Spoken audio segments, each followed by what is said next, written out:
Good evening, everybody. Welcome back to 22 Panels. My guest tonight is Jeremy Whitley, the creator of many fantastic comics. Most recently, of course, I have the page with all of your old stuff up.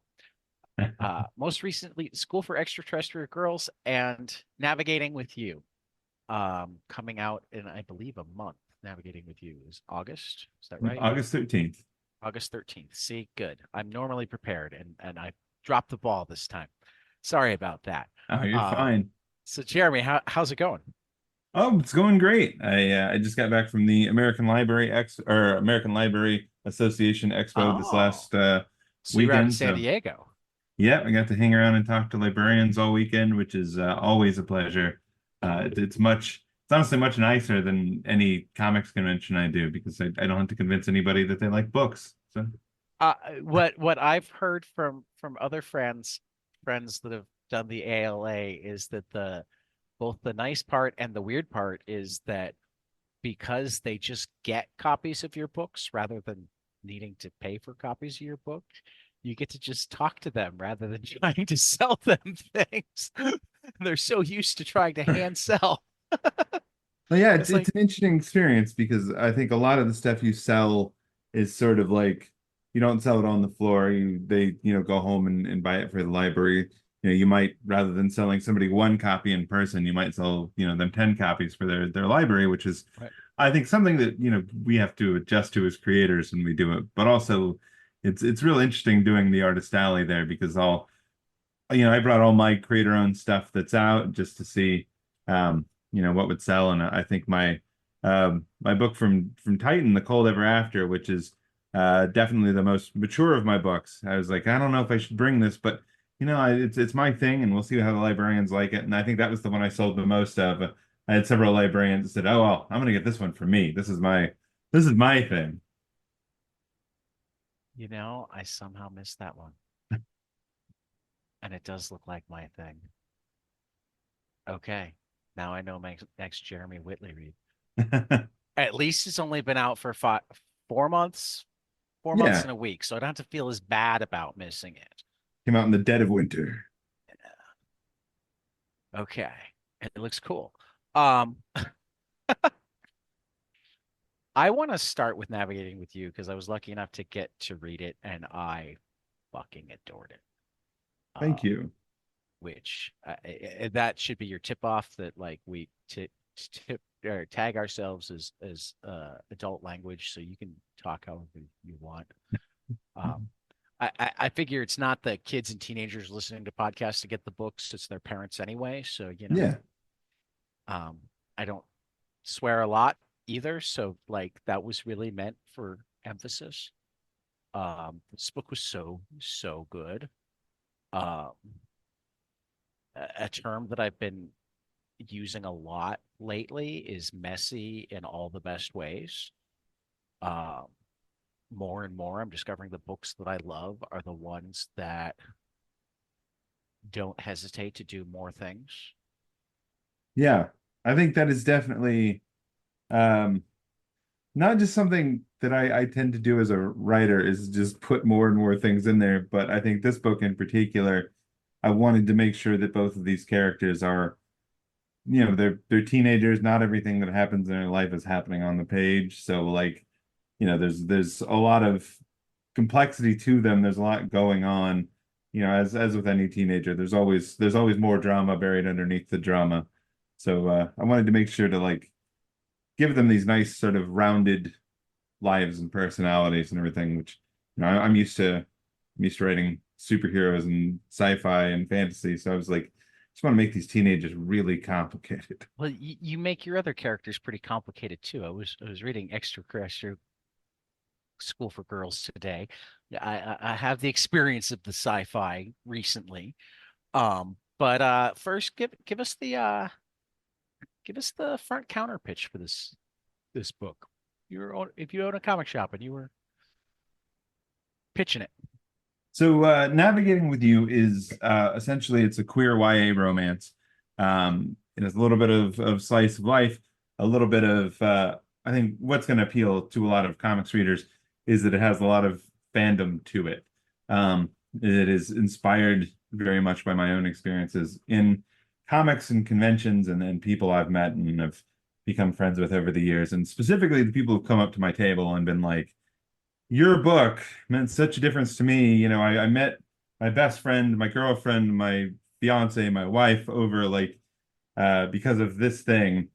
It is about two girls who were both moved from different parts of the country, one from New York and one from Florida, and they end up in a medium-sized town in North Carolina. It's Durham. It's the same town I live in. Um, and they sort of become friends over learning that they both were into the same manga series when they were younger, which neither of them have finished.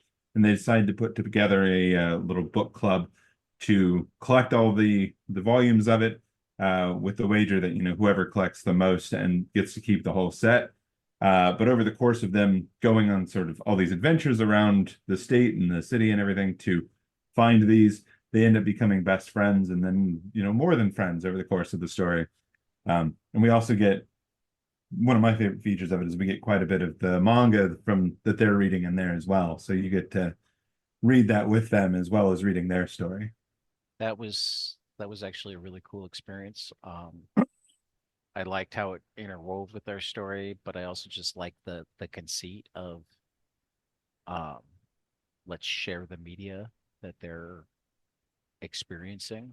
I mean, I know when I'm doing my own writing, which is not published, except for my recent column in American Nature Presents. Um, I tend to weave various things that I'm reading or listening to or whatever into the book, which I know is harder to do when you are published because there are rights issues. But it is such a part of our lives, the things that we read and the things that we listen to and the things that we watch. Um, that being able to really have that book club experience with them made it a unique and really, really cool read to me. Um, Thank you. Yeah, I think for me, something that's going to be relatable to almost anybody that would be reading this book, is I think all of us nerdy kids have the experience of like having read one book from a series or a manga or having seen just a couple episodes of a TV show and never being able to find the rest of it. And just spending all these years, occasionally this thing comes up and you're like, oh man, whatever did happen with the rest of that story? Because especially with manga, a lot of it is difficult to find in the US or some of it doesn't get right. translated. They never quite finish. So I think it's one of those things that all of us have hit at some point, whether it's TV, movies, whatever. I think it's Um, happening less and less in the digital age, but I know my age group, and I assume you're closer to my age. I'm pretty certain you're younger than me, but um, yeah, God. I still have things that I'm looking for or trying to figure out what the title was because you watched it on like the Saturday morning movie on your local independent station. I'm in Chicago, so it was yeah. WGN, right? And it was the swords and sorcery type movie, but you didn't catch the title at any point. You just were watching it and Yeah. never find it again. Yeah, I think if certain media companies have their way, we might be headed back that way again, That's where true. things just disappear and you can't find them anymore, unfortunately. Yeah. Um, but yeah, I think that's like to me that was a super relatable experience, and I Yeah. think Oh, um, absolutely. I thought it was neat. I'm always a big fan when you watch a movie that's about like a fictional band or fictional music when they actually hire somebody to do the music and they include the music in there and they can actually back up the like, oh, they're the best band ever stuff. That's one of my favorite things about movies like Disney's Turning Red, that they, actually hired people who know what they're doing to make the music and What? it's a it's a type of music and they really like nail the feel of that late 90s early 2000s boy band thing. See, I haven't seen that one yet. I had to look it up, or I am looking it up. And then you said late 90s boy bands. I'm like, do I want to see that now? I don't know if I do. Yeah, I mean Wasn't there they're a really jazz one into recently? That's way up. That's way more up my alley. yeah. I think that it's fun because they're really into this, boy group, and they hired I forget who else it was, Phineas O'Connell, who is Billie Eilish's brother, who writes a lot of, her stuff with her. Hired her to do or hired them to do the actual like music. So it all feels, it's all good music, and it feels time appropriate and everything for the things. That's what I wanted to bring, is like actually bring that manga in so they don't have to tell you what they're reading about. You can read it with them and sort of get that feeling. Okay, yeah, no, it's good. It's got a good soundtrack. I'll give it that credit. Absolutely. No, it was a brilliant decision that I really appreciated. I also just I loved so many great friendships are built on people that have one strong connection. In this case, it's the manga and the fact that they've recently moved, Yeah, right? Um, but are otherwise very different, but in complementary ways. And I think you really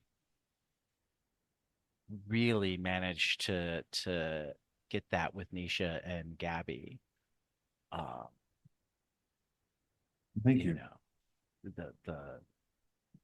the quiet stay away from me bookworm, except not entirely because we later find out that she's an activist. She just doesn't really want to be one at school because it's not cool there. Yeah, and I mean Eh, eh, she's been through, some stuff in previous relationships and things right.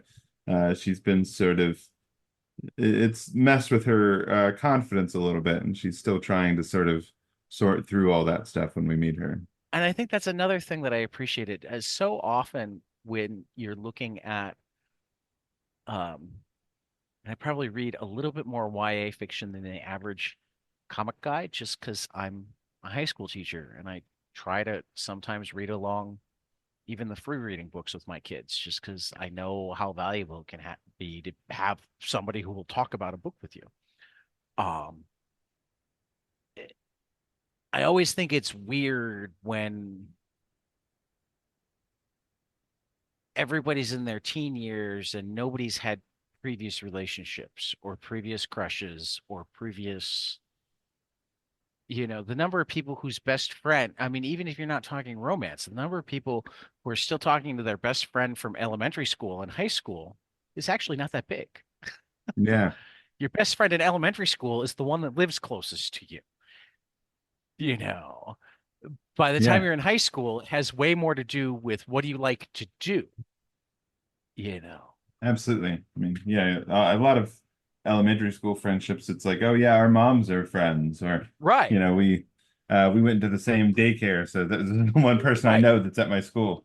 And Um, it's not even that you like have any sort of falling out. It's just as soon as you're around more people, you wind up drifting. And sometimes you even, I mean, lots of my elementary school friends, and even though we were in completely different groups by high school, would still stick up for me or, we'd have conversations here or there or whatnot. But we weren't inviting each other to our birthday parties anymore.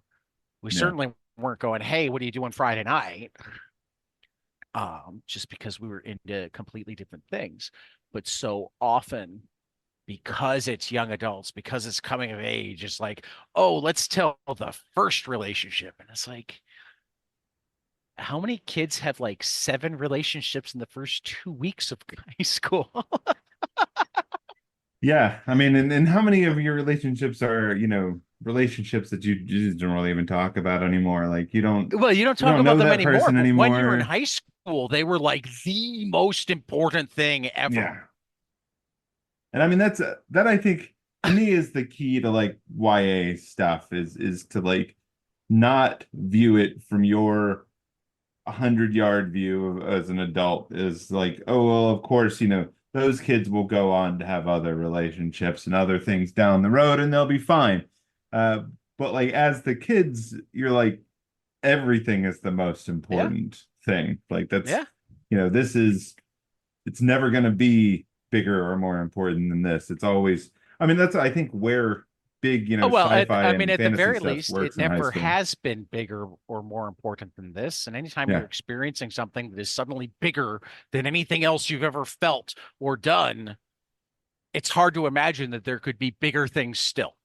absolutely. I mean, that's the single biggest difference between being 30 something or 40 something or 50 something and like a teenager.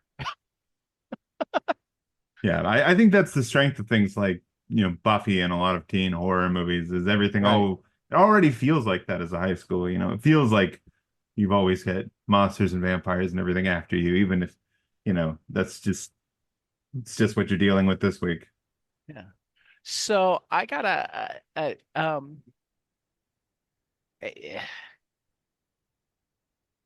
try to figure out how to ask this question that doesn't feel like I'm being creepy. You you write girls way more than boys. Um, you probably write queer girls more than cis girls. What attracted you to that? I mean, they're great stories and they're universal, and in that sense, I think it's incredibly valuable that here you are showing us a different, you know, and then you also do a fantastic job of getting the characters right. So what do you do to get the sense right when you're writing different cultures, different people? I mean, I know that's a lot of big questions all at once. no. I mean, I think so. It sort of like goes back to my roots in starting comics, and that like I was always a comics kid. I always read comics and I read a variety of stuff. And I liked reading about characters who had different relationships and different histories than me. But specifically when it came to writing comics, um, my first sort of breakout thing that people will know me for if they know me for stuff is Princeless, Right. which was written with my daughter in mind. It's very much a story that I wanted her to be able to see that I wasn't seeing in comics.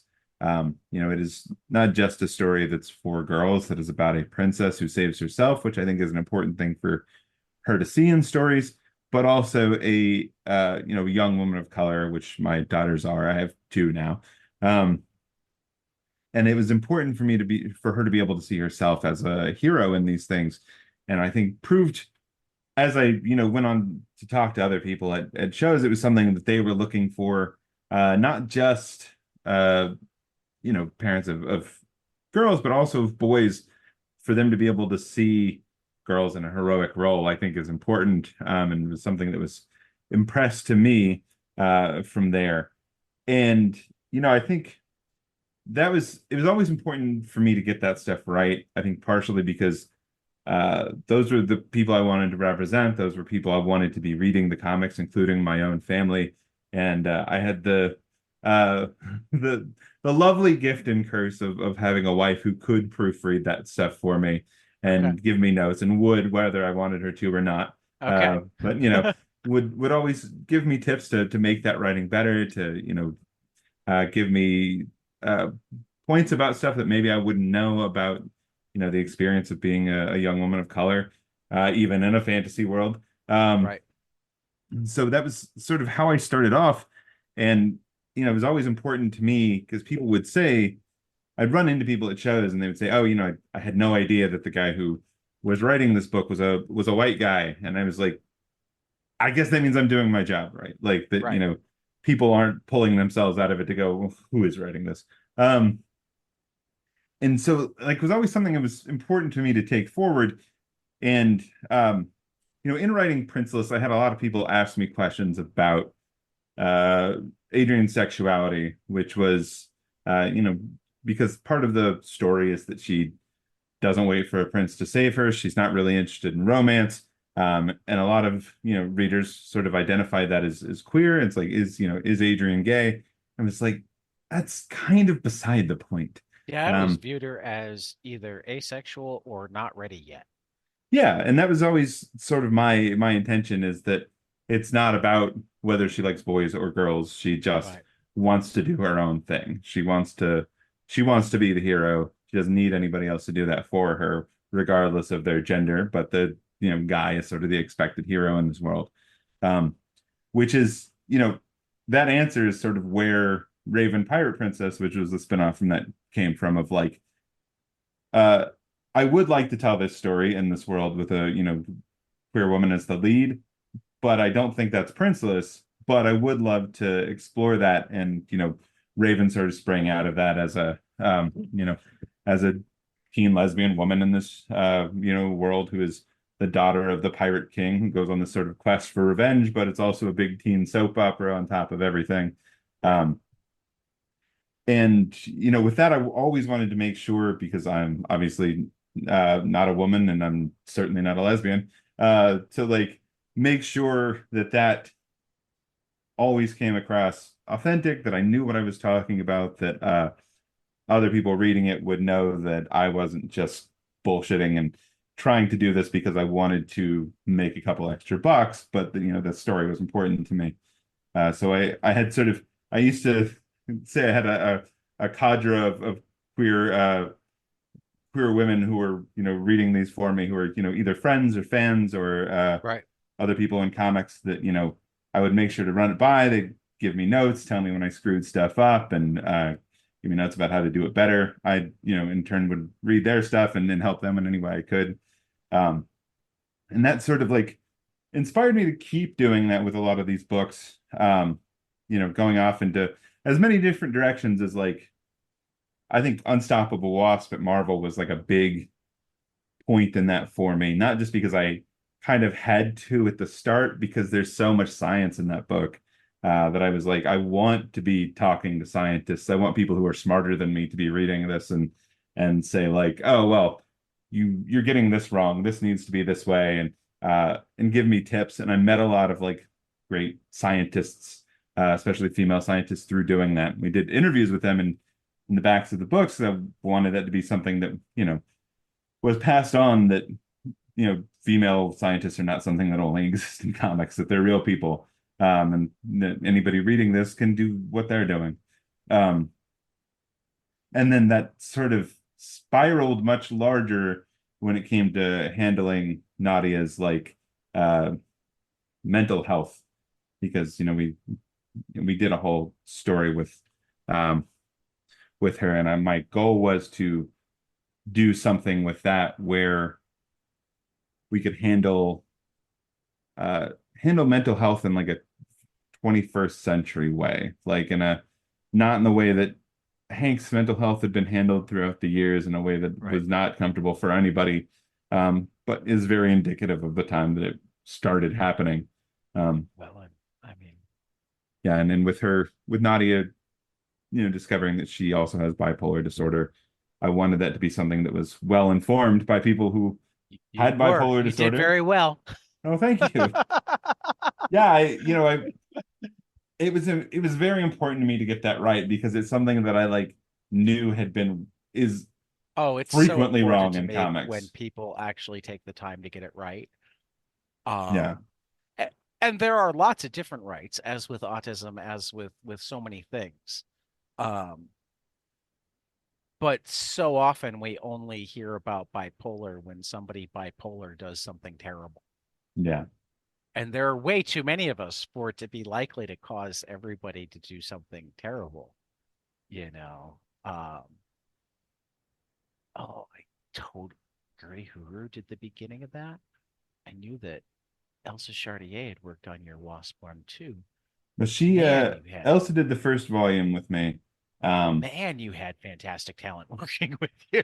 yeah, it was such a lucky thing, because the first story I ever did with Marvel was like a one-off story in Secret Love, and they just happened to they were like, "Hey, Guri Hero is open. Do you want them to do this story with you?" And I was like, "Yes, Yes. absolutely. Like, get them in here. I want them drawing it right now." Um, Right.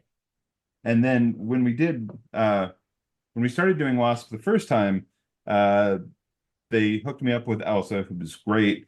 Guri Hero at that point was doing Gwenpool, Right. and so we were working on that, and then eventually it got canceled, and then it came back for that second volume. And Elsa was busy working with Matt Fraction on Fraction their on it. book, Right. and my editor was like, if you could have anybody, who would you want? And I said, like, I would love to have Gurihiro, and I knew that Gwenpool was wrapping up at that point, and I was like, Right. is there any chance we can get them in there? And they did. Um, So you so managed to get them between Gwenpool and It's Jeff. yep, we were extremely lucky in that, and they handled most of the issues of that second volume. Right. And we got a lot of some And I really gotta be great honest, fill-ins I too. I missed the second volume. I gotta go read the second volume now. I picked up the first volume because Elsa's name was on it, and I saw it in a like a half price graphic novel section. I'm like, oh, Elsa worked with Jeremy Whitley. I have to read this. Yeah, and the second volume is where we really deal with the bipolar disorder stuff with her. Um, Okay, so you weren't dealing with it, but you were still doing it well in the first volume because I do remember relating a lot to Nadia and what was going on. well, we did. And now I have It's to funny go. because it was always something I had in mind. Because even when we were just starting that, I co-wrote an issue of Avengers with Mark Waid that was Nadia focused.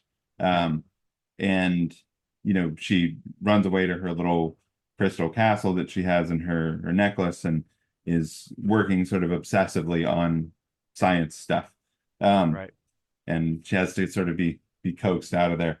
Um, and that I think, like, going into and doing the first volume of that, it was something I really wanted to get to, but I didn't want it to be the first story we told, in her story. I don't want it to be the thing that always defines everything about her. Right. Um, so we did sort of her first introductory story, with her putting together, the Agents of Girl, and dealing with the remnants of the Red Room stuff. And then when we got into the second volume, I was like, it was sort of a miracle that we got a second volume, that they brought us back for it. So I was like, well, if this is the last chance I get to write her, I will kick myself if I don't do this story. Um, and so we sort of led into that with the first half of it, and had her really crashing and dealing with it at the end of that first arc, and the second arc sort of comes in the aftermath of her, um, having had a uh real episode, um, and sort of deals with her dealing with that, and where she goes from there. And it was really important to me to, like, I had, we, in our special thing, we have a lot of people on those couple of issues, because I was like, I want people who are specifically dealing with it themselves, who can read it and say, like, oh yes, this is what it feels like, this isn't what it feels like, whatever. And then people who are, have been in that position of being the caretaker of somebody that's dealing with this, and then actual I wanted to have an actual psychologist who knows the groundwork, can tell me Right. for sure, like, this is where you're right, this is where you're wrong. And we were able to do that, and it was really important to me to get that right. And that's sort of been my guiding star with a lot of this, is anytime that I'm writing a character who is different from what I've written before, and gives me a chance to do something and represent somebody different. I want to do it, but I want to do it right. Um, and interestingly, Wasp actually leads pretty directly into Navigating with You, because I met a fan of the book who was also a comic writer, through doing that. I had created a character as part of Nadia's group and girl, who had CP, um, cerebral palsy, who was dealing with that. And I would love to have done more stuff with her, but we had a pretty limited runway on what we were even doing with Wasp, not to mention supporting characters from Wasp. Um, so rather than being able to write more about Taina, um, this person was helping me, like, Ember is their name, was helping me actually, or sorry, Quaid, is their real name, as they're credited in the book. Uh, Quaid was giving me some pointers on CP stuff with Taina in Wasp. And when I got started writing Navigating with You, I was like, I want to have a character who has a physical disability at the center of the story because it's so rare with romance stories and especially with comics. Um, so I wanted to bring in this stuff I'd learned and this person I'd met through doing Wasp into navigating with you to have a character at the center of it that had CP who was not only in a romance story obviously worthy of love, but like our point of view character for a lot of it. Yeah, no, I appreciated that. I love representation in comics. I know that that's not popular with a small subsection of comics people that I'm pretty certain don't listen to this podcast because they would be offended by many of the things I say on a regular basis. Um, I love representation, period. Because I want to know everything. I mean, that's my autism. It's like I don't know how this works. I want to know how this works. And how do you know how people work? Well, you read about them. Whether it's reading about them like because they do their own writing or because people write about them, all of the above. You listen to podcasts where they talk. So every time I see a character that's just a little different, particularly if they ring true. And for the most part, when somebody tries to make a character because they want it to be there, or somebody wants it to be there, but they don't do the work, it shows. Um, I mean, one of the popular ones that'll come up sometimes is Charles Schultz, frankly. And Charles wrote about it like that he almost wished that he hadn't done it, but he'd had enough people write in really asking him for a black character, but he just didn't know how to write it. So he tried to just write him as another kid, and that never felt quite right because he wasn't just another kid. He Yeah. was good enough not to make him into any sort of stereotype. He knew better than to do that, but he also didn't make him authentic. Um, and that's as somebody who works special ed and really works across special ed. I do a lot of autism work, but like I also have kids that have physical disabilities or emotional issues or whatever. um I really appreciated seeing Nisha because I mean, like and I don't even know his diagnosis, but I have a kid that I'm working with right now that reminds me a lot of Nisha. He uses a walker, but man, he uses it like he uses it. Yeah. He'll use it to knock people out of the way in the hallways. Don't get the door for him. Well, okay, you can get the door for him sometimes, but definitely no more than you get it for anybody else. That sort of thing. So I really appreciated how, yes, this is hard for me, but everybody has stuff that's hard for them, so just let me do it, is kind of her attitude. Um, but then also, oh, I want to go do this thing that's going to be even harder for me, but I really want to do it. So I'm going to be vulnerable and say, I might need more help, Yeah. but only if I ask for Yeah, I think that was one of the big things when I got to talking to people who have physical disabilities and things like that about what I wanted, like what we wanted to make sure to get right about it, what they would want to see is I think a lot of it is just people's perceptions of them, things that people decide about them before they ever talk to them. Like in the beginning of Nisha's it. Oh, story, yeah. Oh, she it just made my meets the heart hurt. principal. Yeah. And the principal just assumes that she needs to be in, you know, basic level classes because Right. she's got a cerebral what's it. And, Right. he's like, she has to kind of put her foot down and be like, no, like that's not me. That is not what I asked for. I was we were very clear about what we wanted and like this is not it. And I will make your life difficult if I have to get what I need. And this is Um, where I'll sit there going, I do calculus and AP physics with special ed students. I do Shakespeare with special ed students. I do advanced world history, advanced um, government economics, U.S. history with special ed students. There are a Yeah. lot of reasons that you can be special ed that have nothing to do with not being able to um, keep up entirely. In fact, one of the worst things about special ed is the schools that will. I know in my state, but I think in most states, and certainly at the national level, the way it's worded is you're not eligible for special ed just because you have your list of disabilities. You're eligible for special ed if you have, one of the qualifying things and it affects your academic achievement. Yeah. Now, some schools read that as, oh, you're passing your classes, it doesn't affect things. I'm blessed. I work at a school. You're getting C's. Well, we think that if we helped you, you could get A's. You're getting A's in regular classes. Well, we think you could be in AP classes. Yeah. You're acing your AP classes. We think you could have a club.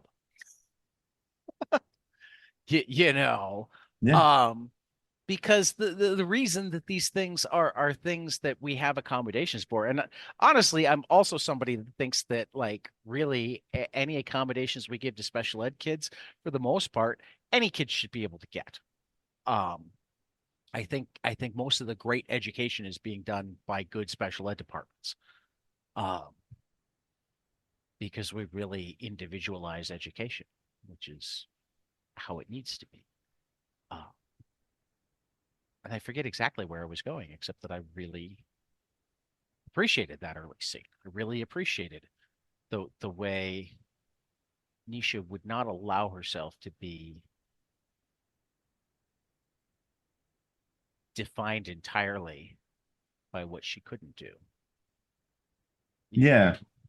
I think it's important to like, especially the first half of the book, that like she she hides some of her, some of the stuff around her disability, and it's Right. not that she is ashamed of it, it's that she just fucking doesn't want to talk about it. Because like I think that's a thing that I've experienced with friends, and I think a thing that like my when I was in middle school, my dad had cancer and was going through treatment, was bald, was dealing with all that stuff. And the thing that like bothered him the most about it, even beyond just the being sick, was just the like looks from people of just like, Yeah. oh, a poor guy, you poor thing, all the stuff you're Right. having to deal with, and just the way that, they people would view him.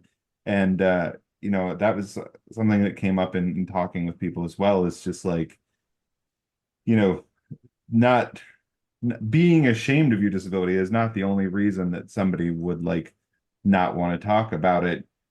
Sometimes it's just fucking exhausting to have to explain Yeah. everything to everybody all the time. I mean, Um, I'm bipolar. I have social anxiety disorder. I have PTSD, and I'm 99% certain that I'm on the autism spectrum. I haven't been diagnosed because when I was young enough that it would have been worth it, I probably wouldn't have been diagnosed because I was a smart kid. Um, and that's not how it worked 30 years ago. yeah, right there with you. Um, but like every workplace I've had in the last 20 years, my first goal is finding that one person, preferably above me, that I can go tell all of that stuff to in case I have a bad day and and I need somebody in a hurry and I don't want to have to get them up to speed, Yeah, right? And after that, I don't hide anything, but I'm more likely to bring it up because somebody makes an idiot comment and they can go, well, I mean, I'm bipolar. And they'll go, what? Than I yeah, am for any other reason. Um, or I mean, particularly now that I'm in special ed, I'll bring it up to the students, the student that's dealing with it and having trouble. I'll go, I'm bipolar. It gets better, you know. yeah, I'm on the spectrum. It gets better, whatever. Because it can be exhausting to have to mean, I can't imagine what it would be like to have a visible disability. Um, I see the different ways some of our kids are treated, even by staff that's supposed to know better. Yeah. You know? Um, so yeah. Let's pivot. Okay. Um, because we haven't talked really a lot about extraterrestrial school for girls. And I also read that in the last few days, and I've been meaning to read it since it came out. I plugged the hell out of it before it came out. Um, and then the problem with having a comics podcast where you try to like plug and talk about all sorts of different comics is you wind up reading a crap ton of comics and still missing stuff. I Yeah. sometimes literally reach out to people and it's like, I've had this on my stack for months. Agree to come talk to me, so I have to read it. Yeah, that's I mean, as somebody that like works in comics, that is also an issue I've had, especially like if you work on something that has a long tail, like Marvel Right. stuff, it's like, oh yeah, I haven't read any other comic books that have come out for the last 6 months, but I do know I have read, the last 12 years of comics about this one niche character that I'm going to be Right. writing in this story. Right. So, uh, we'll start with the front counter pitch again. Extraterrestrial School for It's a Girls. hard one. Yeah. Yeah, so School for Extraterrestrial Girls, there's actually two volumes of it now. But it is about a girl, Tara, who finds out that she is an alien when she spontaneously combusts in the middle of math class, which I feel like is something we can Which all is relate a to. little difficult. Yeah, I mean, Yeah. So she's told by the government that either she has to be deported to the planet that her people are from, where she's never been, she's never experienced in her whole life, or she can go to the school for extraterrestrial girls. It's sort of hidden away. It's where they send all of the aliens of a certain age that they find living in the world, and she has to go sort of learn how to uh, one, deal with different abilities and things that she has as an extraterrestrial, but also uh, sort of come to terms with being a citizen of the world and how and what she can or how and doing what she can live her life from this point. So she gets sort of thrown into the deep end and has to make friends and deal with all the stuff that normal high schoolers have to do.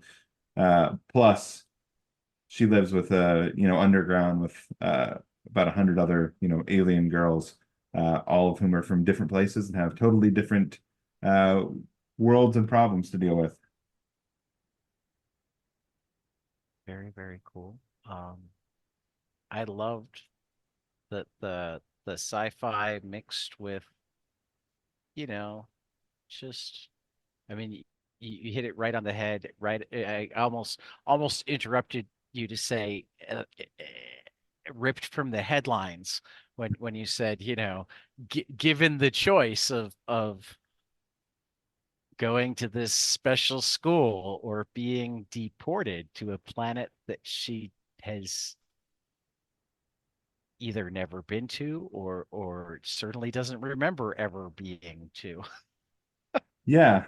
I mean Um, it definitely like some of the ideas around that stuff definitely sprang from, real things, not to mention the phrase illegal alien. right. Um, because she is literally an alien in this case. Who's has sort of been raised not knowing and not knowing any different, and then just is sort of thrown into this mix, not knowing anything about who she really is or her past or anything, and this is in a world full of kids who also have varying degrees of knowledge about that stuff. Yeah. Um, how fun was it to create just crazy aliens?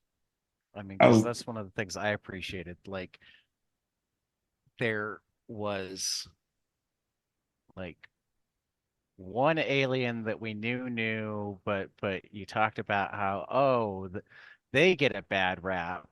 And then late in the second book, there are a couple characters that are kind of based on old Japanese franchises.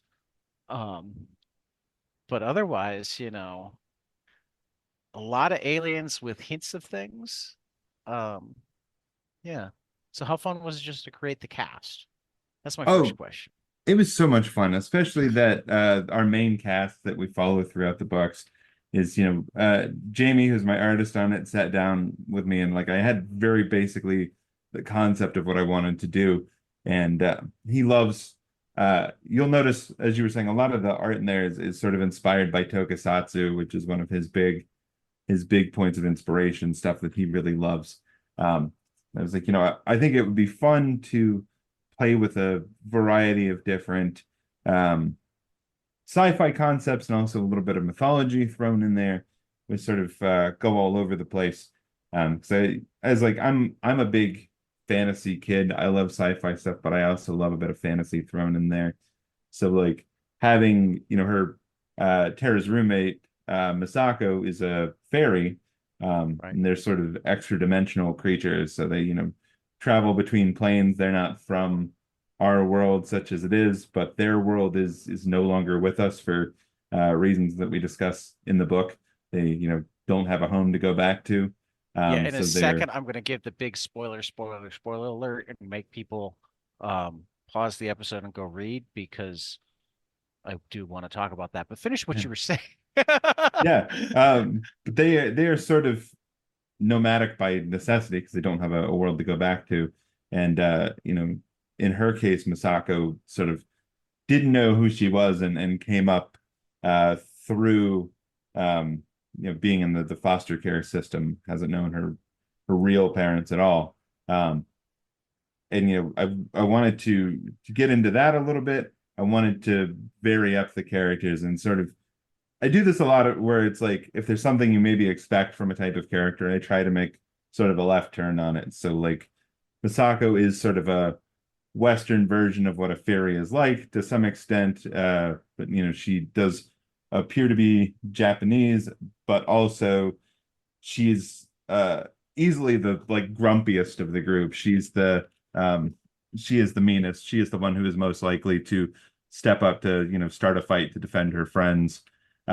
Whereas, Tara is sort of this we find out as part of this race of lizard people, um, who catches fire when she needs to for defense, or when she's also just feeling extra emotional. She has a hard time suppressing it.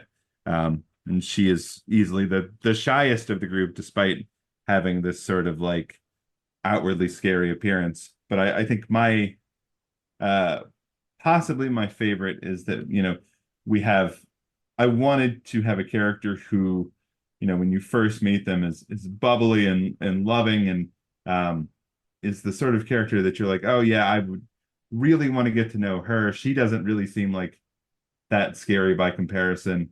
But is ultimately the one that like in her uh in her alien form is downright frightening. It's, very like Cthulhu inspired Right. elder elder beast type of alien. All right. That's So John Summer. Lee's taught me how to do this next part. Spoiler alert, spoiler alert. Three, two, one. Anybody who hasn't read School for Extraterrestrial Girls, now's your opportunity to pause and go buy the books and read them. Otherwise, there will be a major spoiler right here. Um, I loved that you first had, oh, the fairy people are, possibly as bad as the stories tell, stealing babies, blah, blah, blah. Oh, oh, what will people think of her now because she's a fairy? But then turn around and have her best friend be from the race that destroyed her dimension. Um, and is somehow lionized for it. What? I mean, that's like, oh, I'm Darth Vader's father, or I'm Darth Vader's kid. Oh, really? Because I'm the Emperor's kid. Yeah. you know, um, yeah, what inspired that particular level of let's just throw this monkey wrench in a budding relationship? Um, Yeah, I wanted to for reasons that I think are, obvious in the first book, but become much larger in the second book. Complicate this relationship of having them have this very different power dynamic between them personally and between, their races, of having a very complicated history that they, you know, to the point that they come to the school knew nothing about. Um, right. and they sort of find out about it, the worst possible way. And I think that's unfortunately, I think something a lot of this relationship is maybe something that's not too unusual to a lot of people like living in the world right now, where your relationship with somebody uh could be quite a bit different than the relationship between your two social groups or your two racial groups, um your two religious groups. And Two family groups. yeah, it's not something you know about until much later, but it puts this sort of pall over the relationship that you have to like, okay, figure out how to deal with that, because it's not an option not to. Um, Right. so it's I don't know, it was something that was built in pretty early to the story, that was something I wanted to do. Um, because I think it mirrors very real social situations within our world in a way that like is difficult to deal with, but also like is something we don't have the option of not dealing with in day-to-day life. Of like, yeah, it's there are a lot of people whose people are demonized for you know the sort of things they have had to do or had to live with just to get by, just to survive. And no, neither them nor the people who put them in that situation have the option of just starting from scratch. That history is there, whether it's something that they have intentionally dealt with or not. That's that wasn't like obvious to me, but I feel like it should have been. That's a brilliant way of dealing with something that is becoming increasingly more difficult in definitely American culture, but I think in a lot of the world where we're allowing ourselves to become so polarized into certain groups that we lose track of the things that we're not different about. We lose track of the ability to look at each other, sometimes even just as human beings because of differences, but certainly uh, as equals and whatnot. Uh, I know it's something that I struggle's not quite the right word. I think about a lot. Um, I mean, just yesterday at a comic shop, I as I always do, happily jumped in on a conversation that was going a direction that I wasn't pleased with, but I had a hunch just from having overheard other stuff in the conversation that the people weren't actually bad people. They were just not And watching the particularly wrong informed YouTube people channels. who hadn't thought about something very hard. Yeah. And therefore I just, as the teacher that I am, asked them a question and had them go, "Oh, I hadn't thought about it like that." And mind you, like my wife's going, "Do we need to leave?" And I'm like, "No, we're nowhere near that yet." Yeah. um, I it's so interesting to me, because I feel like we sort of accidentally, in the case of School for Extraterrestrials, created this thing that feels very much like a magic eye poster, where like if you look at it from different angles, you're gonna see something completely different. And it sort of started off as a very like conceptually like, what if we did a science fiction version of like what Harry Potter is trying to do. Right. Um, but we weren't horrible people, and we did have like did consider some of the, social realities of the world and races and things like that, rather than just telling people 10 years later that somebody was gay or somebody was uh Jewish or whatever. Um, Right. but it's something where we're actually like dealing with the realities through a lens of science fiction. Um, and it's because I feel like it's full of like these very like poignant ideas that we very intentionally put there, but also like one of our main characters is basically a running Garfield joke. Right. Um, it's like, yeah, she's an alien that's an So I orange didn't pick that up cat. until the lasagna. Yeah, she's an orange cat that loves lasagna and hates As, Mondays. as soon as it Um, got to the lasagna, I went, oh, yeah, and she's her name is Kat. I love her right. dearly because it's Katerina because she grew up in Russia because of I'm a course big they're fan. Big fan. yeah. Yeah, but of course, like she's our, Superman Red Son, right? Like, she's the alien that crash landed in a small town in the middle of Russia and grew up there, her and her sister. And it was a fun thing to play with for me with the two of them because Kat is very obsessed with American culture and grew up, learned English through watching TV. And Svenislava is very like uh, she's very pro Russia, pro communism. She's very well educated, and she is incredibly annoyed by her sister in almost everything.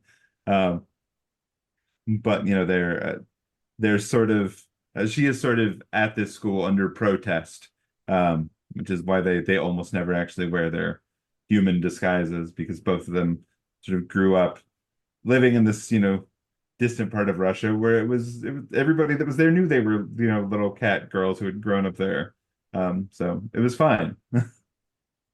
I uh I appreciate that was actually another thing that I liked is that like and it's a small thing, but it's another goes along with messy in the best possible way. The they're allowed not to wear their watches to stay in there because of the treaty that allowed them to be there to begin with. Um, I mean, because it's often one of the hardest things to explain to anybody. Yeah, the rules are different because there was an agreement that made them different.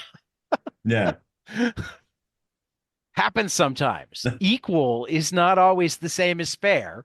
Fair is not always the same as equal. And you know what? Sometimes the world is neither. true. And you got to decide whether or not it's like worth fighting about or you just like shrug your shoulders and move on. Um, but again, it's just it gives you that place where like the geek like me went, oh, we're getting international politics in here, and a lot of people aren't noticing it at all. But then maybe some kid that does come from a very different culture, not just in terms of the the nationality, but like the worldview would go, oh hell yes, that's me. Mhm. You know. Yeah, that was fun. All right. Just because I try to be aware of people's time, I'm gonna get into well, first, I forgot to ask you, how much time do you have? If we're Oh, running I've got a little while still. okay, good. Then I'll do my two favorite questions. One of them tends to be a longer one, and one of them, well, gets to be as long or short as you want to make it. Um, give me your comics history, and by that I don't just mean, oh, I started writing with this. When did you fall in love with comics? If you remember the books, rattle them off. Tell me what you liked about them. You know, how has your relationship with comics changed through the years? What made you want to write comics? Did you want to be a writer first, or did you always want to write comics? Um, yeah, whatever, as much or as little as you want, but like, it's a very broad question. Yeah, I think it's a lot for me because I think my dad is also a nerd. He was into comics and stuff when I was younger, and then sort of indoctrinated me into that sort of stuff. I got, interested in comics through him. We had a couple of, small stores we used to go to when I was younger.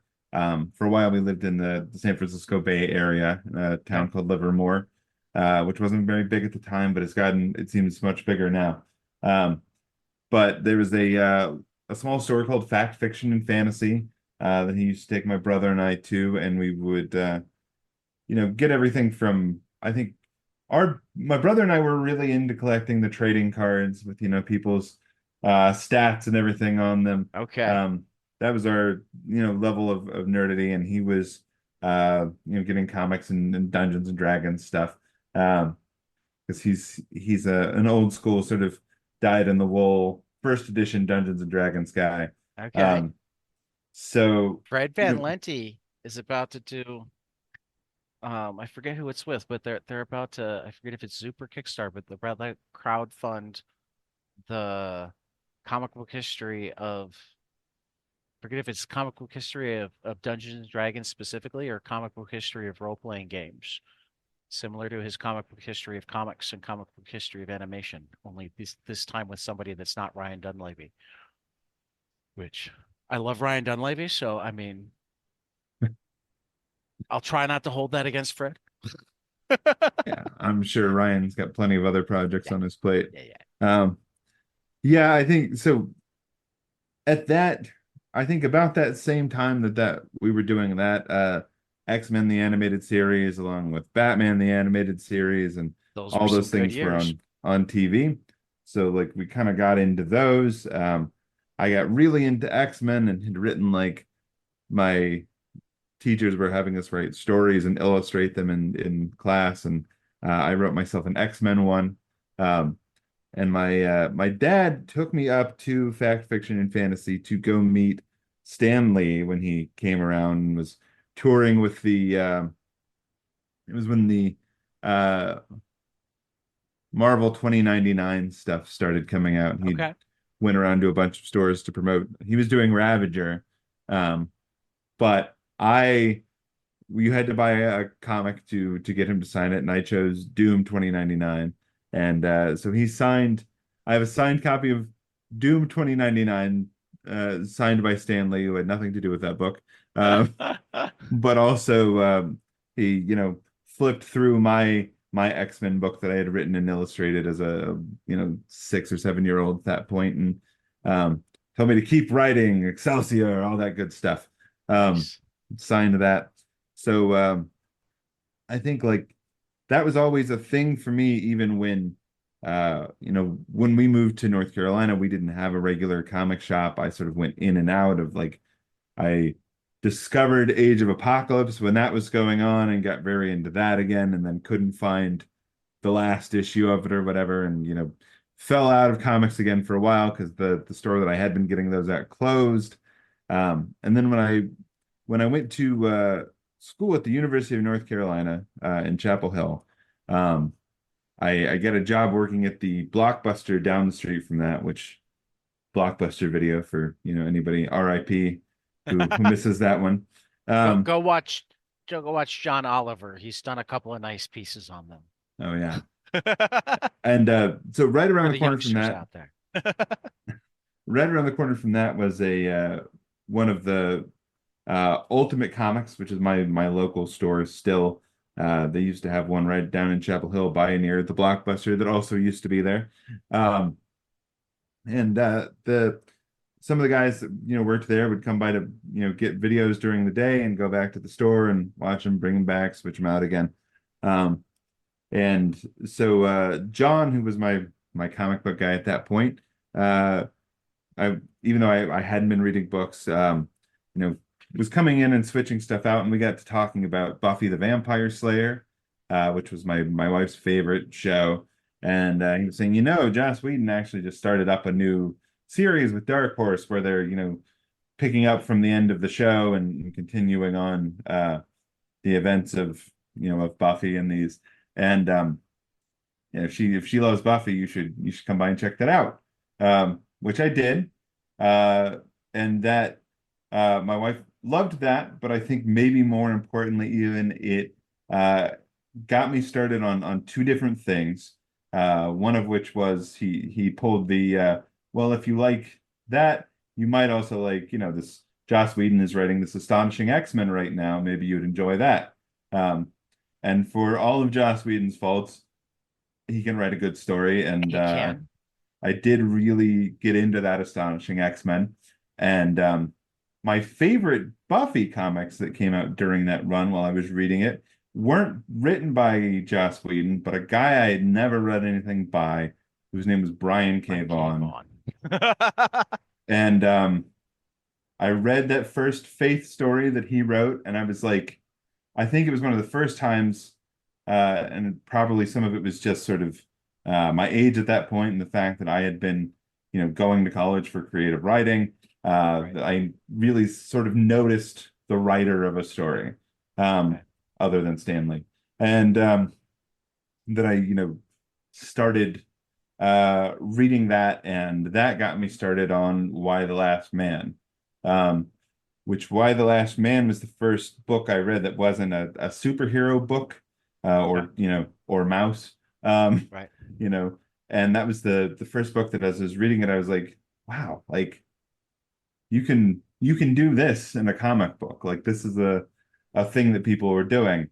This is the sort of thing that I would be into writing. And I know now looking at this that this guy doesn't also draw it. I don't have to be able to draw to be able to write comics. Um, and I Paul think that Levitz was almost didn't let them make that. That was one of the stories he told us when he was on the first time, was that when it got to him, he went, "Yeah, no." And Karen Berger and Heidi McDonald went into his office and they're like, "No, Paul, you have to make this." And he's like, "It's like teenage male fantasy. What do you do after like issue 4?" Only man left on Earth. Oh no, no, he's got a 60 issue plan, blah blah blah, which apparently wasn't even true. That's what Brian had pitched them, but it wasn't true. But Karen, and finally Karen just went, "Paul, do you trust me?" It's like, "Yeah, Karen, of course I trust you. Then make a goddamn book." And he yeah, says, and it's he did. And apparently, when it wrapped, they invited Heidi back because she'd moved on to other things at that point for lunch. And he bought a cake in the shape of a crow and brought it to lunch. This is one of my favorite beautiful. comic stories. I have to retell it every opportunity I get because came this close.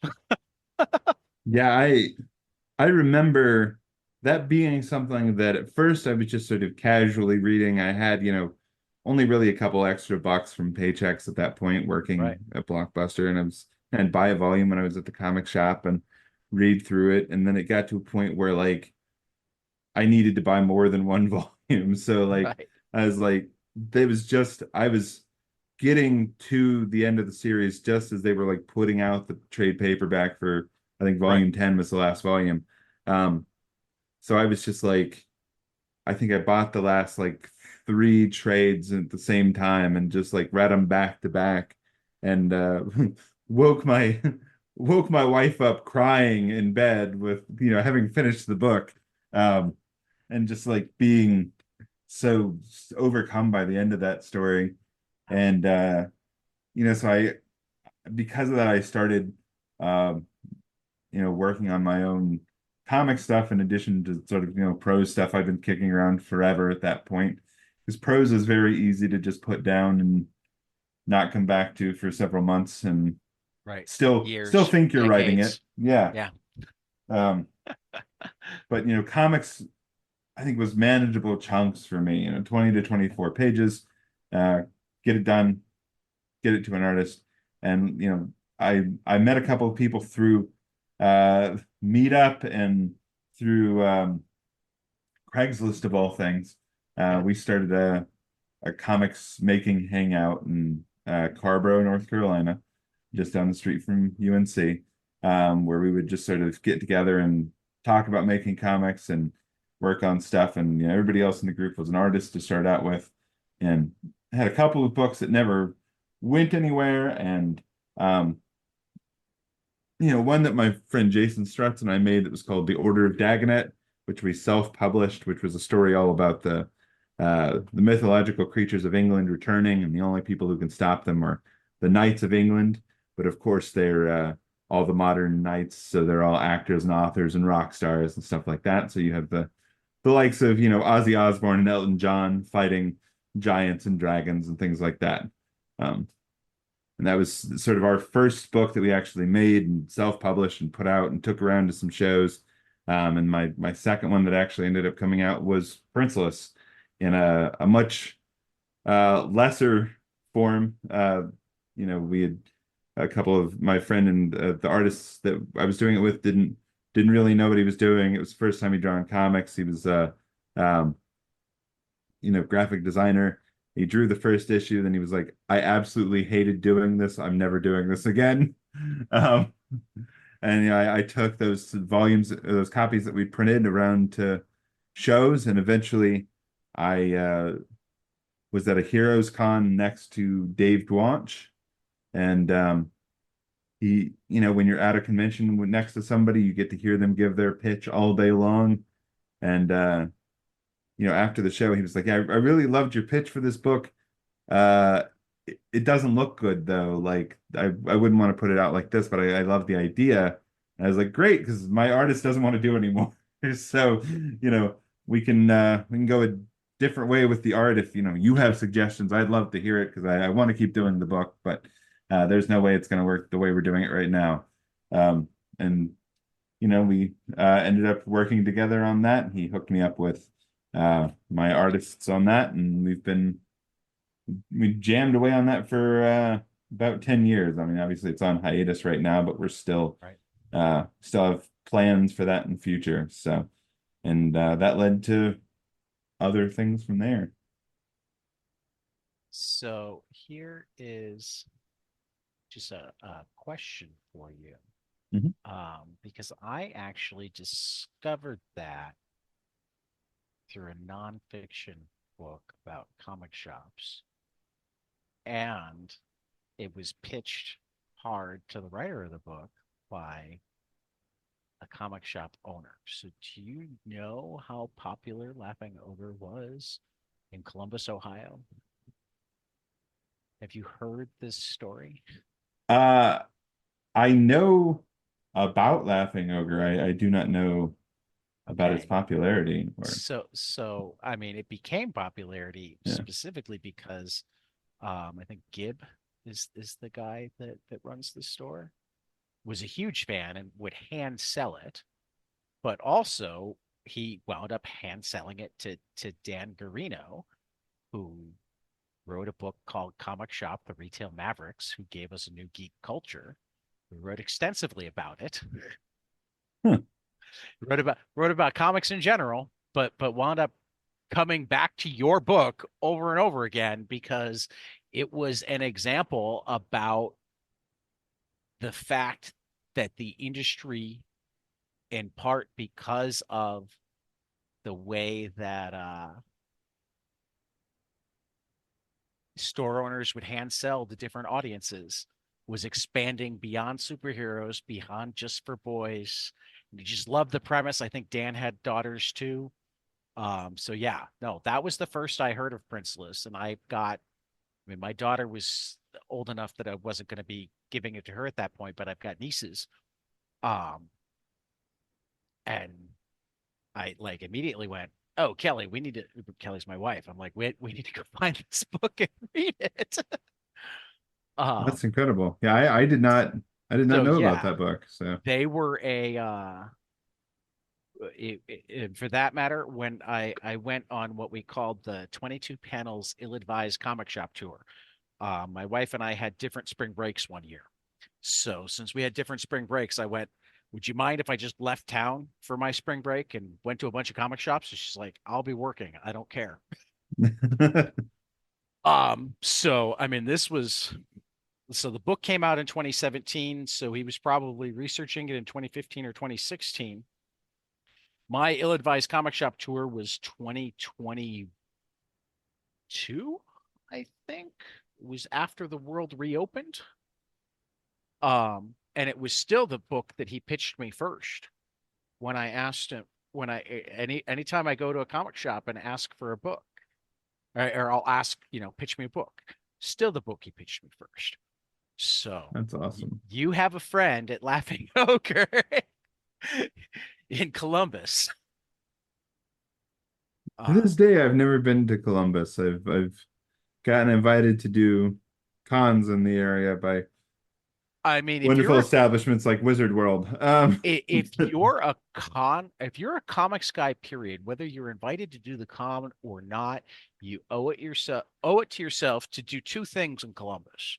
Well, really, for you, three things. You should go to the Laughing Ogre because you should thank Gibb and just, I mean, it's a great store. Um, but you should go to CXC, whether you're tabling there, a guest there, or just going yourself.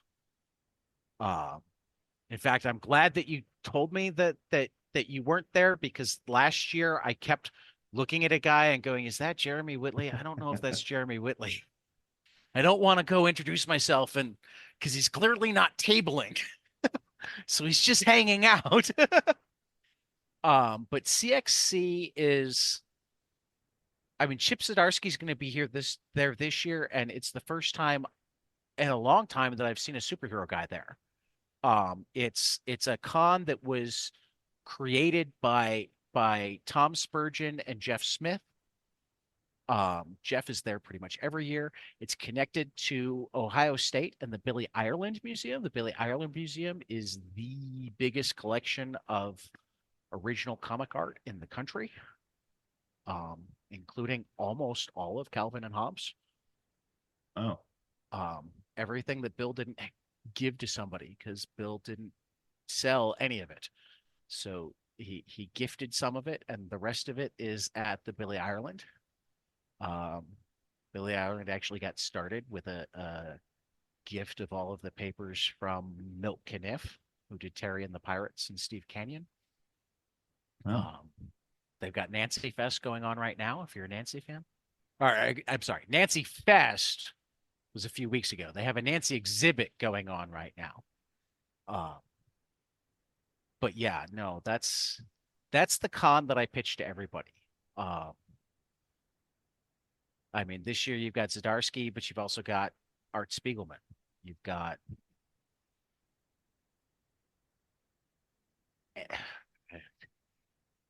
see, I've got last year's in my head still.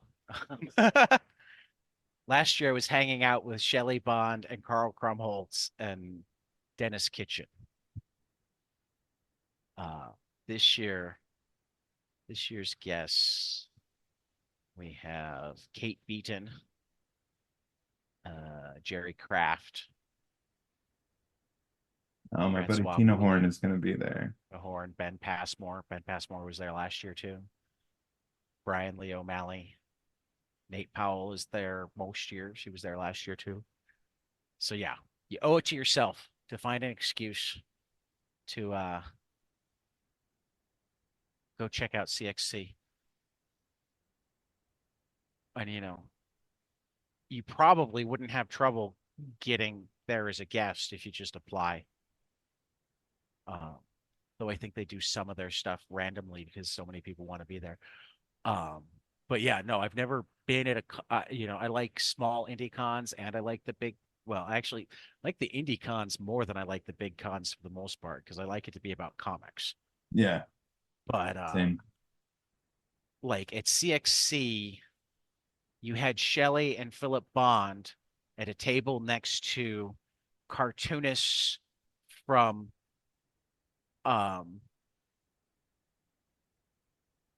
like student cartoonists, with Dennis Kitchen across the aisle one direction and P. Craig Russell across the aisle in the other direction.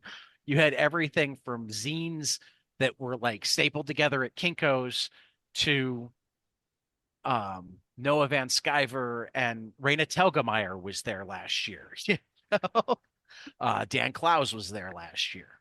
So yeah, it's they celebrate comics in um, all of their forms. I strongly believe that any comic geek should go at least once.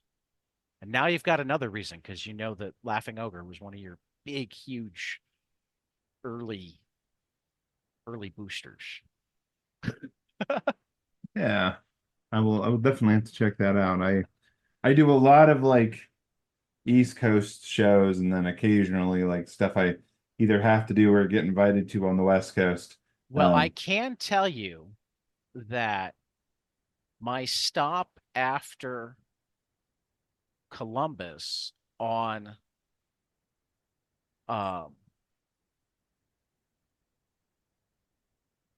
my ill-advised comic shop tour was Charlotte. So mm, it can be made. I mean, I guess I left Columbus at like 6 p.m. and camped in I forget if it was West Virginia or Virginia at like I got to the campsite at like 11 p.m. I rolled out at like 5 or 6 a.m. and I was in Charlotte at 9 a.m. So like it's probably 8 or 9 hours straight through, okay. which isn't an easy drive, but it's not a ridiculous drive either. Yeah. Charlotte's another 3 hours from me, so that wouldn't be the But isn't it shortest one, but south of you? yeah, it's well, yes. So, Uh, so coming from Columbus, I don't know if it would actually be farther. Because yes, you're further east.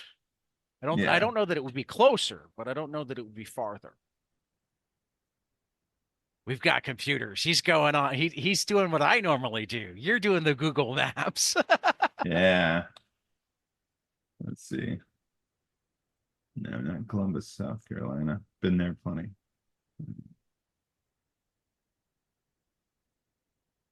I assume you do Heroes Con most years then. Oh yeah. I didn't do it this year because I had it was on my wedding anniversary this year. That's a Uh, good reason.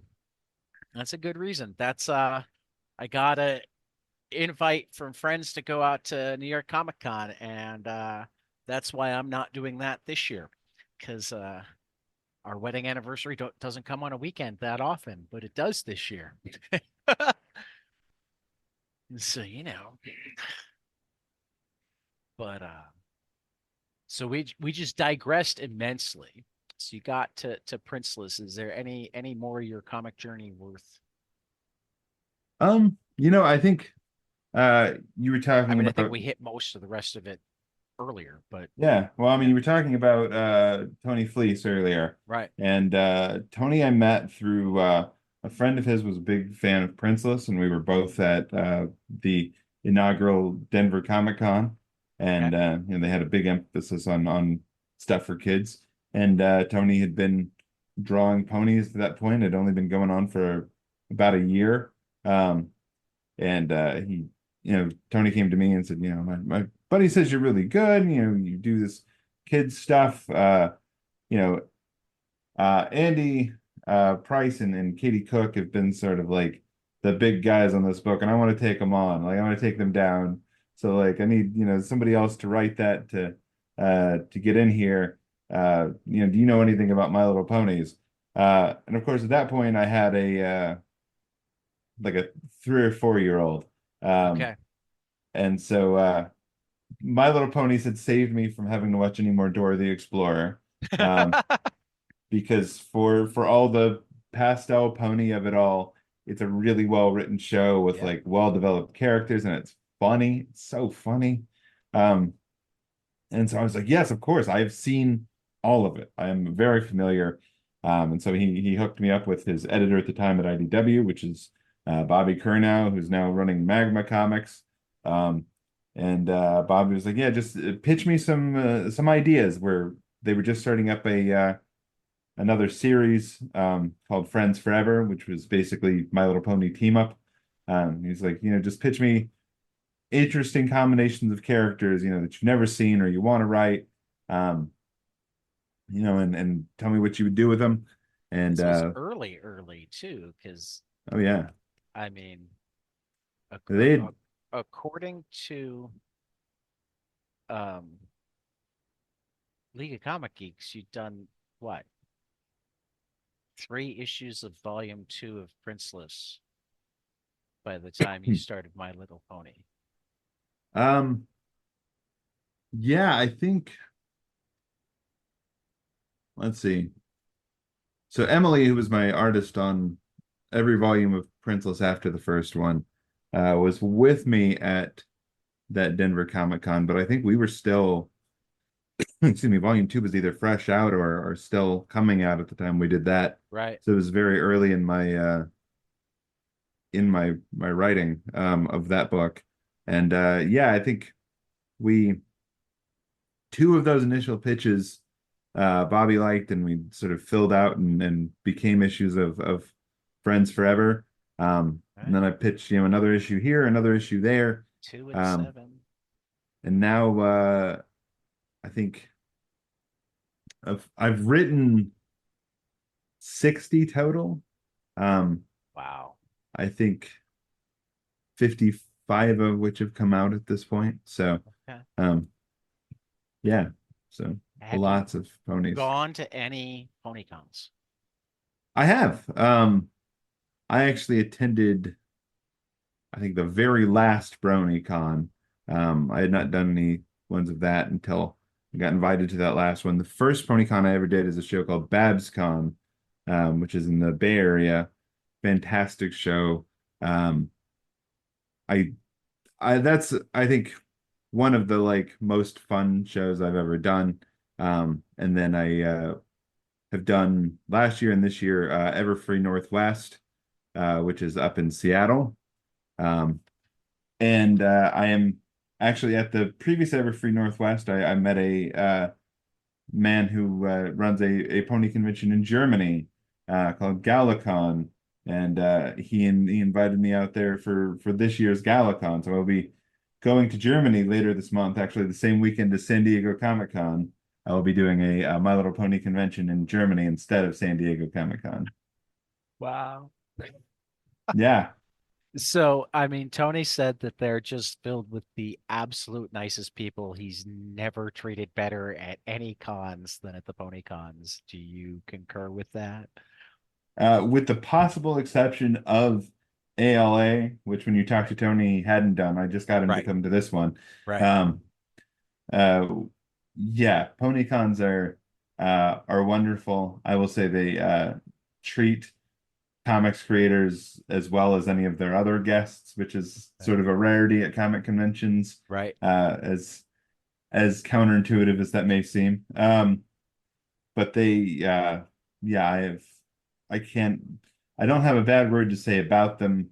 They put us up in nice hotels, and they take good care of us. We always have, actual handlers looking out for us and making sure we get places. And yeah, I think there's been a few of those shows that I've not had to pay for a single meal while I was there either. So it's very nice. It's uh Wow.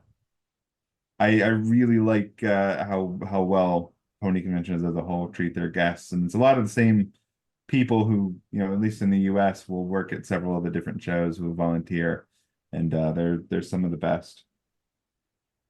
Well, now I like between you and Tony and Ryan Lindsay and Ted Anderson, I'm gonna find myself both reading My Little Pony and showing up at pony cons. I can feel it already. All right. Last question because it's getting late. It's even later for you than me. Um, tell me a book or books, preferably comics, but they don't have to be, um, that you love, that you wish more people had read so that you'd have more people to talk to them about.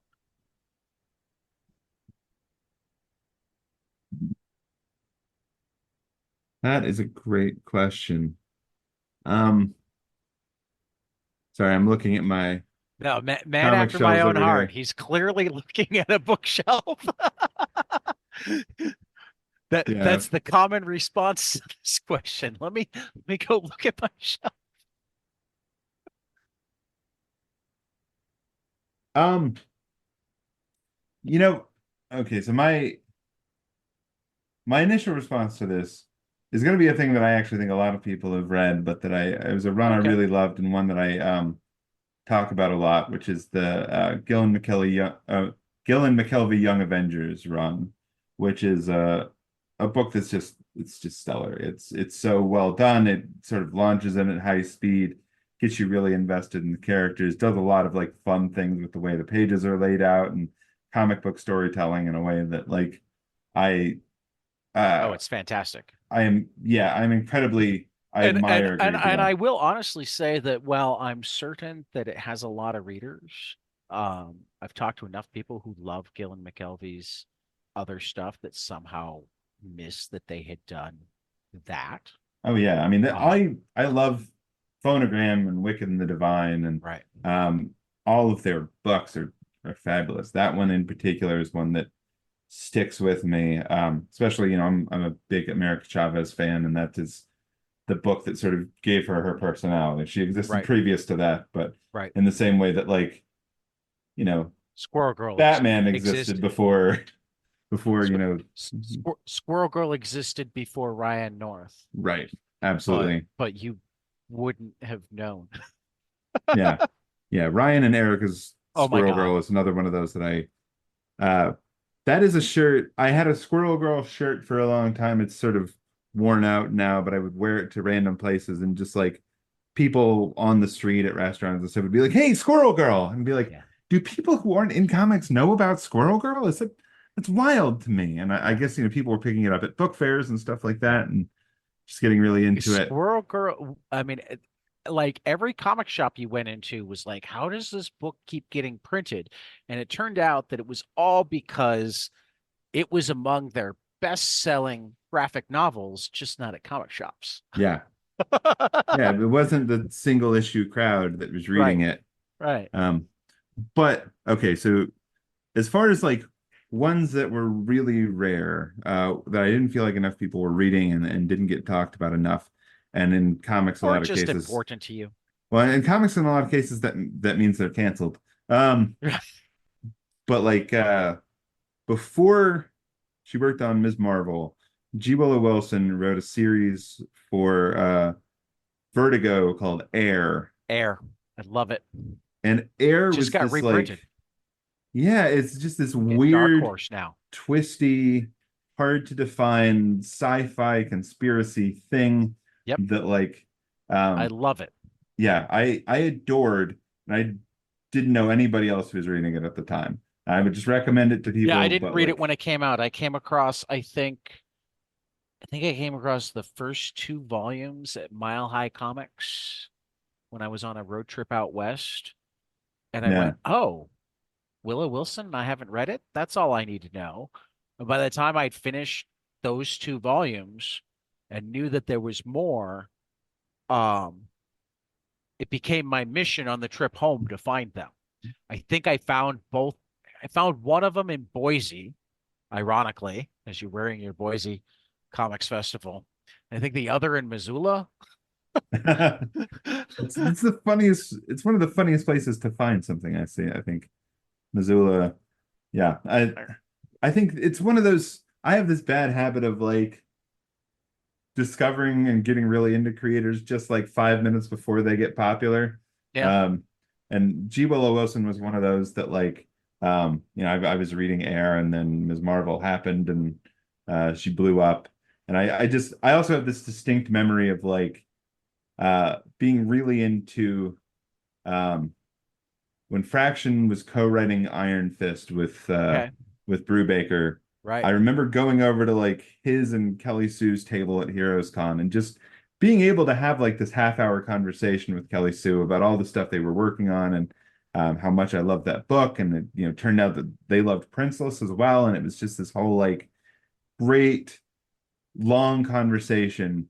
And at the end of that, she was like, "Here, you take these buttons. We got these things to give out because both he and I have these new books coming out in like 2 months.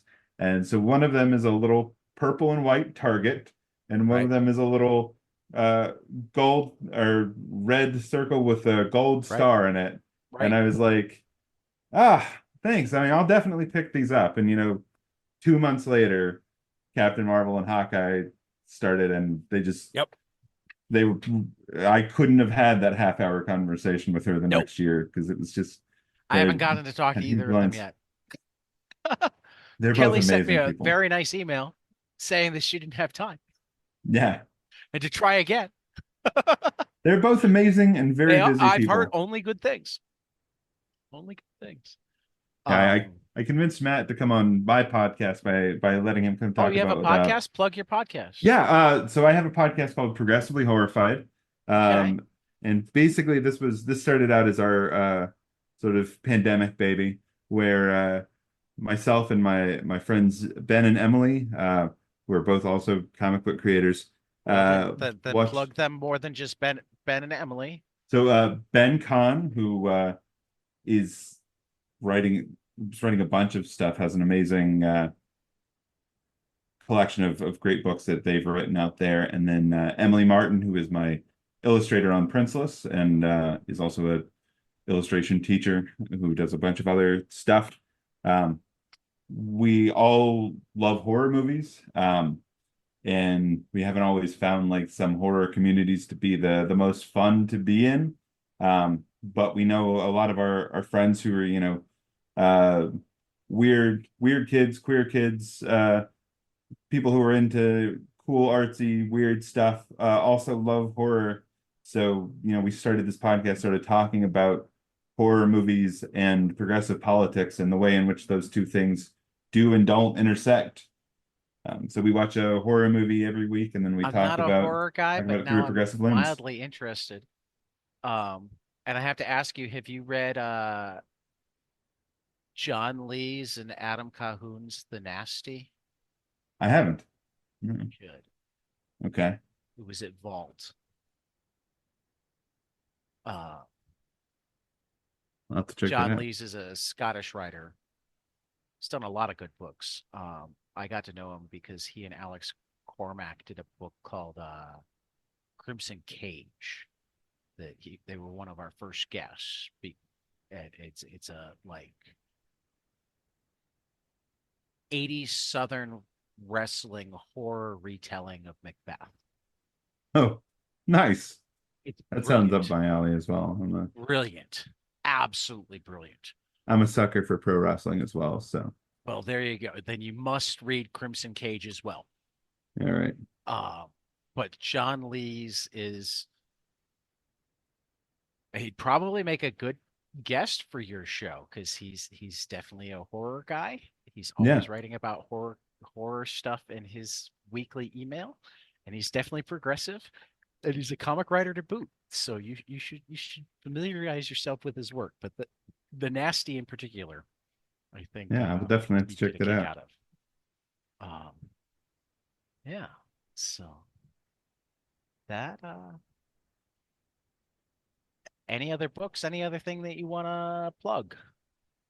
Um, I don't like to run yeah. away unless I make certain you've said everything you want to say.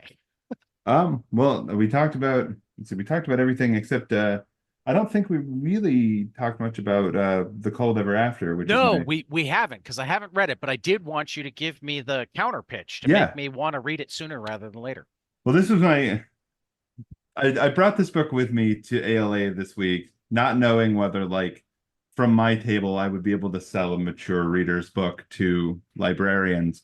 And this ended up being the one that I sold the most of. And a lot of librarians say, "Oh, well, I'm going to buy that for me. Forget the library. Like that's for me. That sounds right up my alley." So it is. I refer to it as a queer Arthurian noir. It is about a woman who is raised to be the champion of this kingdom, who is, among other things, sent to rescue the queen, and ends up falling in love with her, has an illicit affair, which is eventually sort of found out and is exiled from the kingdom for 15 years until one day the queen shows up at her doorstep and says, "The princess is missing. She's supposed to get married in 7 days. If I don't find her before then, they're going to destroy the entire kingdom." Her husband to be is, "You're the only person I trust to find her." Uh, and basically she helped raise this girl as if she were her own daughter. So like she pulls her back into this viper's nest after 15 years of being out of it. And so It's a little bit fantasy, a little bit noir, uh, and Sounds it's fantastic. pretty dark. And as I kept telling people who go to pick it up from looking at my other stuff, it is mature readers. It's got guts and butts in it. It's got little bits of horror and sex and everything else that This makes doesn't get into have the you other stuff. uh, you know not to like plug somebody else's, we're plugging you, but I like to recommend comics to comics people. Yeah, Have you read Black Cloak yet? I haven't. So Kelly Thompson and Meredith McLaren. okay. It's essentially like a fantasy story, but it's like a murder mystery in a fantasy world. Oh, that sounds like fun. Yeah. I'll have to check that out. Yeah, I think you dig it. The first volume is available. The second volume will start up, I think, August. So they might have just moved it to September, one of the two. Kelly and Meredith just do beautiful things together. Oh yeah, they're both fantastic. Yeah. It's Kelly's another one of those people that I remember when Princeless was first coming out, she interviewed me for CBR when she had a column there, Okay. and like got to be friends with her. She had a column called "She Has Kelly's No amazing. Head," um, about this started off of this like shot from I think it was Cry for Justice where Supergirl shows up in panel and it's shot from the side and all you can see is her chest. Right. Her head appears nowhere on the panel. Right. And it's just talking about the horrible things that comics do to female characters. And we talked about Princeless, and then 6 months later she had a novel coming out, and then Yeah, I still she need to read blew that up. novel. Yeah. I love Kelly. Kelly's one of my favorite writers, and she's been kind enough to bless this podcast, I think, 3 times, maybe four, something like Wow. that. Um, I've recorded so many episodes at this point, I lose track of. I, I don't lose track of who I've talked to for the most part, but sometimes I lose track of how many times I've talked to them. Um, Understandable. Particularly when we reach the point where we start sending emails or whatnot back and forth, it becomes, okay, was that an on or off air conversation? Yeah, I know that one. So, Jeremy, thank you so much. You are welcome back anytime for any reason. Plug a book, join a book club, propose a book club, whatever. I really enjoyed myself. Oh, Uh, thank and you. Me and too. I just like talking comics, and I can't find enough people to talk comics with. Even now that I have a podcast and hundreds of people to talk comics with, I'll take 100 more. Um, Always. so let me take us out, and then we'll say goodnight. So for 22 panels, this has been Jeremy Whitley, and we will see you after the next page. Hey guys, this is Tyler from 22 Panels. I'm here to tell you all about our Patreon. If you enjoy this show, please consider donating to our Patreon to keep this show going. We have many different tiers, all different levels to help you decide what's right for you. Okay, so get on out there to patreon.com/22 Panels Podcast.